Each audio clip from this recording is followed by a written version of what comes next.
Amen.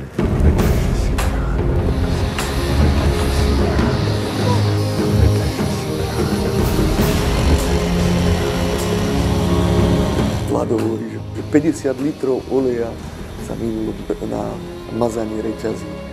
To je neskutočné množstvo, každý, kto s pilou píli, vie, že to je strašné.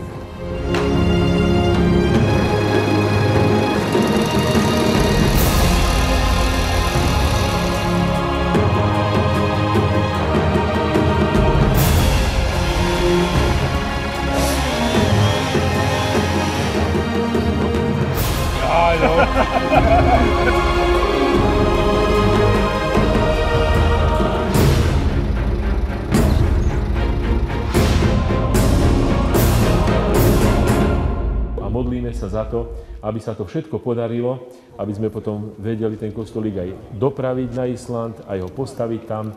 A potom ste všetci pozvaní na zmrzlinu na Island.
V apríli má byť birmovka, a že popri birmovke by vlastne sa mal aj posvetiť tento kostolík.